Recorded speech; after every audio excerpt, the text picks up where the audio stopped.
ಉಸ್ಕೂರು ರಸ್ತೆಯಲ್ಲಿರುವ ಶ್ರೀ ಧರ್ಮಶಾಸ್ತಾಗಿರಿ ಅಯ್ಯಪ್ಪ ಸ್ವಾಮಿ ದೇವಸ್ಥಾನದ 25ನೇ ವರ್ಷದ ವಾರ್ಷಿಕೋತ್ಸವ ಸಮಾರಂಭ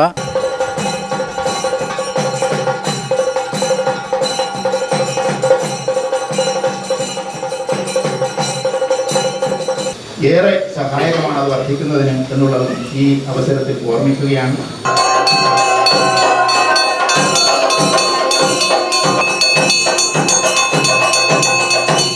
ಸುಬ್ರಹ್ಮಣ್ಯ ಸ್ವಾಮಿ ಮತ್ತು ಅನ್ನಪೂರ್ಣೇಶ್ವರಿ ದೇವಿಗೆ ಹೊಸ ದೇವಸ್ಥಾನದಲ್ಲಿ ಇವತ್ತು ಪ್ರಾಣ ಪ್ರತಿಷ್ಠಾಪನೆ ಆಗಿದೆ. ವಾರದಲ್ಲಿ ಎಲ್ಲ ವಿಶೇಷ ದಿವಸಗಳಲ್ಲೂ ಕೂಡ ಎಲ್ಲ ವಿಶೇಷ ಪೂಜೆಗಳು ವಿಜೃಂಭಣೆಯಿಂದ ಆಗುತ್ತೆ.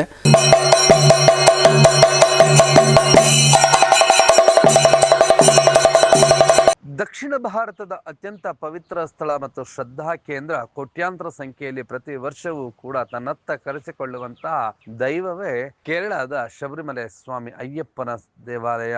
ಅಯ್ಯಪ್ಪನಿಗೆ ಪ್ರತಿ ವರ್ಷವೂ ಕೂಡ ಕಾರ್ತಿಕ ಮಾಸದಲ್ಲಿ ಆರಂಭವಾಗಿ ಮಕರ ಸಂಕ್ರಾಂತಿಯವರೆಗೂ ಕೋಟ್ಯಾಂತರ ಸಂಖ್ಯೆಯಲ್ಲಿ ಭಾರತದ ಎಲ್ಲ ಮೂಲೆಗಳಿಂದಲೂ ಕೂಡ ಭಕ್ತಾದಿಗಳು ಅತ್ಯಂತ ಕಠಿಣವಾದಂತಹ ವ್ರತಗಳನ್ನು ಆಚರಿಸಿ ಭಗವಂತನನ್ನ ಕಣ್ತುಂಬಿಕೊಳ್ಳೋದಕ್ಕೆ ಮಾಲಾಧಾರಿಗಳಾಗಿ ಅತ್ಯಂತ ಕಠಿಣವಾದಂತಹ ಬರಿಗಾಲಿನಲ್ಲಿ ನಡೆದುಕೊಂಡು ಹೋಗಿ ಅಯ್ಯಪ್ಪ ಸ್ವಾಮಿಯ ದರ್ಶನವನ್ನ ಪಡೆದುಕೊಳ್ತಾರೆ.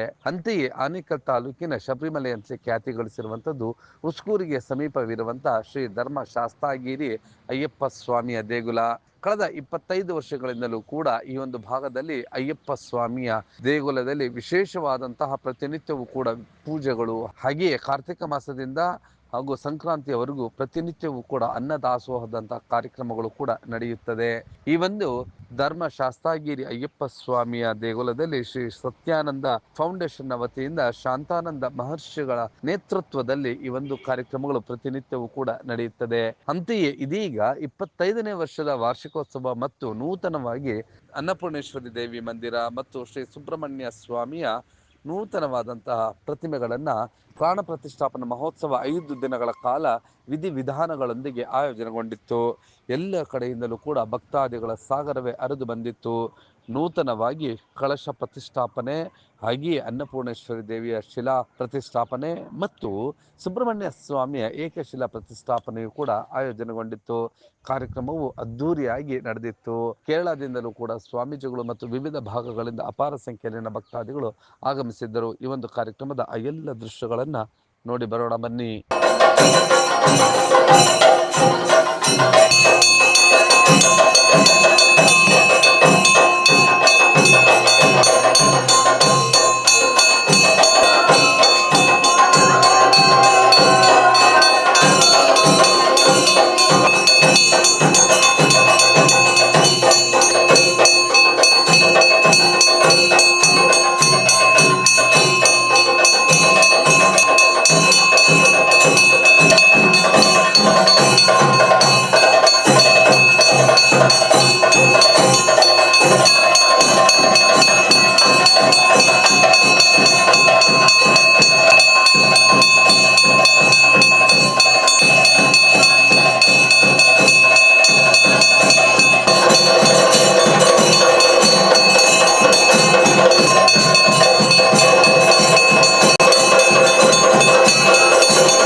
ಹೌದು.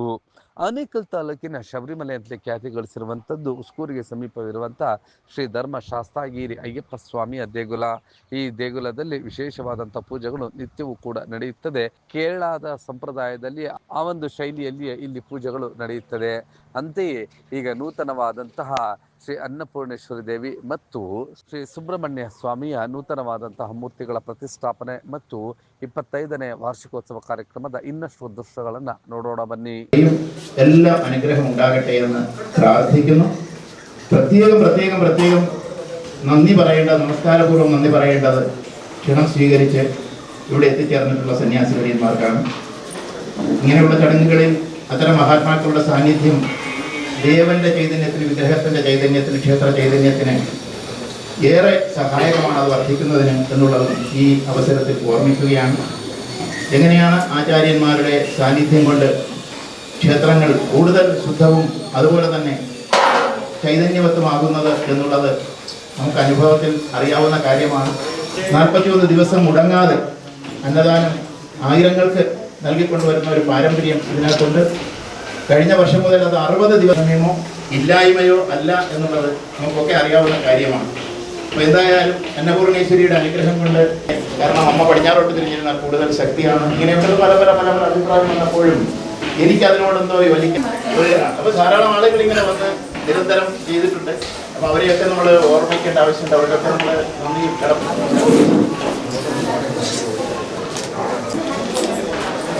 ഓക്കെ,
ಶಾಸ್ತ್ರೋಕ್ತವಾಗಿ ಕಳಶ ಪ್ರತಿಷ್ಠಾಪನೆ ಹಾಗೆ ನೂತನ ದೇವರುಗಳಿಗೆ ಪ್ರಾಣ ಪ್ರತಿಷ್ಠಾಪನಾ ಮಹೋತ್ಸವವು ಕೂಡ ನಡೆದಿತ್ತು. ಕಾರ್ಯಕ್ರಮದ ಇನ್ನಷ್ಟು ದೃಶ್ಯಗಳನ್ನು ನೋಡ್ತಾ ಈ ಸಂದರ್ಭದಲ್ಲಿ ಸ್ವಾಮೀಜಿಗಳು ನೆರೆದಿದ್ದವರನ್ನ ಉದ್ದೇಶಿಸಿ ಮಾತನಾಡಿದ್ದು ಹೀಗೆ.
ಈ ಒಂದು ದೇಗುಲದ ಮತ್ತೋರ್ವ ಆಡಳಿತ ಮಂಡಳಿಯ ಸದಸ್ಯರಾಗಿರ್ತಕ್ಕಂತಹ ಮಂಜುನಾಥ್ ಅವರು ಕೂಡ ನಿಮ್ಮ ಬ್ಲೂಮ್ ಟಿವಿಯೊಂದಿಗೆ ವಿವರಣೆಗಳನ್ನು ಹಂಚಿಕೊಂಡಿದ್ದು ಹೀಗೆ.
ಉಸ್ಕೂರು ರಸ್ತೆಯಲ್ಲಿರುವ ಶ್ರೀ ಧರ್ಮಶಾಸ್ತಾಗಿರಿ ಅಯ್ಯಪ್ಪ ಸ್ವಾಮಿ ದೇವಸ್ಥಾನದ 25ನೇ ವರ್ಷದ ವಾರ್ಷಿಕೋತ್ಸವ ಸಮಾರಂಭ ವಿಜೃಂಭಣೆಯಿಂದ ಪೂಜನೀಯ ಸ್ವಾಮೀಜಿ ಶ್ರೀ ಶಕ್ತಿ ಶಾಂತಾನಂದ ಮಹರ್ಷಿ ಅವರ ನೇತೃತ್ವದಲ್ಲಿ ಮೇ 3ನೇ ತಾರೀಕು ಪ್ರಾರಂಭವಾಗಿ ಇವತ್ತು ವಾರ್ಷಿಕೋತ್ಸವ 25ನೇ ವರ್ಷದ ವಾರ್ಷಿಕೋತ್ಸವ ಮೇ 7ನೇ ತಾರೀಕು ಮುಕ್ತಾಯಗೊಂಡಿದೆ. ಇದರಲ್ಲಿ ಇನ್ನೊಂದು ವಿಶೇಷವಾದ ಕಾರ್ಯಕ್ರಮ ಏನು ಅಂದರೆ, ನಮ್ಮ ದೇವಸ್ಥಾನದಲ್ಲಿ ಹೊಸದಾಗಿ ಶಿಲೆಯಲ್ಲಿ ನಿರ್ಮಿಸಿರುವ ಸುಬ್ರಹ್ಮಣ್ಯ ಸ್ವಾಮಿ ಮತ್ತು ಅನ್ನಪೂರ್ಣೇಶ್ವರಿ ದೇವಿಗೆ ಹೊಸ ದೇವಸ್ಥಾನದಲ್ಲಿ ಇವತ್ತು ಪ್ರಾಣ ಪ್ರತಿಷ್ಠಾಪನೆ ಆಗಿದೆ. ಈ 5 ದಿವಸ ನಿರಂತರವಾಗಿ ವಿಶೇಷ ಪೂಜೆ, ಹವನ, ಹೋಮಗಳಿಂದ ವೇದ ಮಂತ್ರ ಪಾರಾಯಣ, ನಾರಾಯಣೀಯ ಪಾರಾಯಣ, ಒಂದೊಂದು ದಿವಸ ಪ್ರತಿದಿನ ಬೆಳಗ್ಗೆಯಿಂದ ರಾತ್ರಿವರೆಗೂ ಒಂದಲ್ಲ ಒಂದು ವಿಶೇಷ ಪೂಜೆ ಕಾರ್ಯಕ್ರಮದಿಂದ 5 ದಿವಸ ಭಗವಂತನ ಆರಾಧನೆಯಲ್ಲಿ ಈ ದೇವಸ್ಥಾನ ತುಂಬ ವಿಜೃಂಭಣೆಯಿಂದ ಆಚರಿಸಿದ್ದೀವಿ. ಈ ದೇವಸ್ಥಾನದಲ್ಲಿ ಅಯ್ಯಪ್ಪ ಸ್ವಾಮಿ ಮಾತ್ರ ಅಲ್ಲ, ಅನ್ನಪೂರ್ಣೇಶ್ವರಿ, ಸುಬ್ರಹ್ಮಣ್ಯ ಸ್ವಾಮಿ, ಗಣೇಶ ಮತ್ತು ನಾಗರಾಜ, ಶಿವ ಎಲ್ಲರೂ ಇದ್ದಾರೆ. ಪ್ರತಿ ತಿಂಗಳಲ್ಲಿ ಎಲ್ಲ ವಿಶೇಷ ದಿವಸಗಳು, ವಾರದಲ್ಲಿ ಎಲ್ಲ ವಿಶೇಷ ದಿವಸಗಳಲ್ಲೂ ಕೂಡ ಎಲ್ಲ ವಿಶೇಷ ಪೂಜೆಗಳು ವಿಜೃಂಭಣೆಯಿಂದ ಆಗುತ್ತೆ. ಎಲ್ಲ ಭಕ್ತಾದಿಗಳು ಈ ದೇವಸ್ಥಾನಕ್ಕೆ ಬಂದು ಭಗವಂತನ ಕೃಪೆಗೆ ಪಾತ್ರರಾಗಲು ವಿನಂತಿಸುತ್ತಿದ್ದೇವೆ. ಈ ದೇವಸ್ಥಾನ ನಿರ್ಮಿಸಲು ಸಹಕಾರ ಮಾಡಿದ ಎಲ್ಲ ಭಕ್ತಾದಿಗಳಿಗೂ ಧನ್ಯವಾದವನ್ನು ಕೋರುತ್ತಿದ್ದೇವೆ. ಒಟ್ಟಿನಲ್ಲಿ ಶಬರಿಮಲೆಯ ಸ್ವಾಮಿ ಅಯ್ಯಪ್ಪನನ್ನ ಉಸ್ಕೂರಿಗೆ ಸಮೀಪ ಇರುವಂಥ ಶ್ರೀ ಧರ್ಮಶಾಸ್ತಾಗಿರಿ ಅಯ್ಯಪ್ಪ ಸ್ವಾಮಿಯ ದೇಗುಲದಲ್ಲೇ ಕಣ್ತುಂಬಿಕೊಳ್ಳಬಹುದು. ಹಾಗೆಯೇ ನಿಮ್ಮ ಪ್ರಾರ್ಥನೆಗಳು, ನಿಮ್ಮ ಹರಕೆಗಳು ಇದ್ದರೂ ಕೂಡ ಇಲ್ಲಿಗೆ ಬರಬಹುದು. ಹಾಗೆಯೇ ನೀವು ಕಾರ್ತಿಕ ಮಾಸದಿಂದ ಮಕರ ಸಂಕ್ರಾಂತಿಯವರೆಗೂ ಶಬರಿಮಲೆಗೆ ಹೋಗಬೇಕು ಅಂದರೆ ಇಲ್ಲಿ ಮಾಲೆಗಳನ್ನು ಧರಿಸಬಹುದು. ಇರುಮುಡಿಯನ್ನು ಕೂಡ ಧರಿಸಿ ಇಲ್ಲಿಂದ ಎಲ್ಲ ರೀತಿಯಾದಂತಹ ವ್ಯವಸ್ಥೆಗಳು ಕೂಡ ಈ ಒಂದು ದೇಗುಲದಲ್ಲಿ ದೊರೆಯುತ್ತದೆ. ಈ ಒಂದು ದೇಗುಲದಲ್ಲಿ ಬಂದು ಅಯ್ಯಪ್ಪನನ್ನು ಕಣ್ತುಂಬಿಕೊಂಡು ಆ ಭಗವಂತನ ಕೃಪೆಗೆ ಪಾತ್ರರಾಗಿ ಎಂಬುದು ನಿಮ್ಮ ಬ್ಲೂಮ್ ಟಿವಿಯ ಆಶಯವಾಗಿದೆ. ನೀವು ಈ ಕೂಡ ಎಲ್ಲ ನಮ್ಮ ಚಾನಲ್ಗೆ ಸಬ್ಸ್ಕ್ರೈಬ್ ಆಗಿಲ್ಲ ಅಂದರೆ ಸಬ್ಸ್ಕ್ರೈಬ್ ಬಟನನ್ನು ಕ್ಲಿಕ್ ಮಾಡಿ, ಪಕ್ಕದಲ್ಲಿರೋ ಬೆಲ್ ಐಕನನ್ನು ಕ್ಲಿಕ್ ಮಾಡಿ. ನಾವು ಅಪ್ಲೋಡ್ ಮಾಡುವಂತಹ ವೀಡಿಯೋಸ್ ನಿಮಗೆ ನೋಟಿಫಿಕೇಶನ್ ಬರುತ್ತೆ.